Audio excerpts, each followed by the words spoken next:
In today's lesson, we'll be learning about area of composite figures. Area is the size of a surface.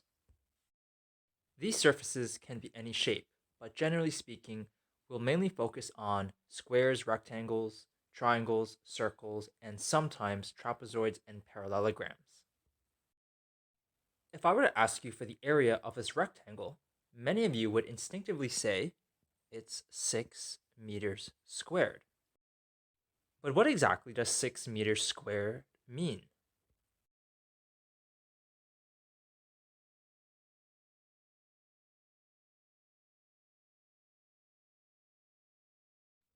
It means this rectangle contains 1, 2, 3, 4, 5, 6. 6 squares that happen to have a dimension of 1 meter. So when you say this rectangle has an area of 6 meters squared, it means there are 6 squares within this rectangle that has side lengths of 1 meter each.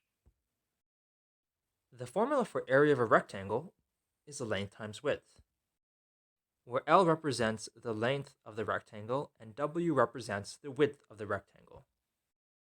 Meanwhile, the formula for area of a triangle is base times height divided by 2, where B represents the base of the triangle and H represents the height of the triangle. It is important to remember that the height always makes a 90-degree angle with the base.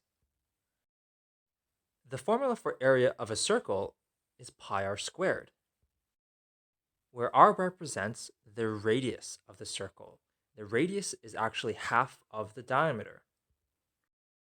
When using this formula, it is important to follow BEDMAS, which means you're going to have to do the exponents first before multiplication. Meanwhile, the formula for area of a trapezoid is a plus b multiplied by h, then divided by 2, where a represents the shorter parallel side and b represents the longer parallel side, or the base, and h represents the height. Again, it is important to remember that the height has to make a 90-degree angle with the base. When using this formula, it is important to follow BEDMAS, which means you have to do the operations within the brackets before multiplying and dividing. Last but not least, the formula for area of a parallelogram is base times height, where b represents the base and h represents the height. Again, it is important to remember that the height must make a 90-degree angle with the base.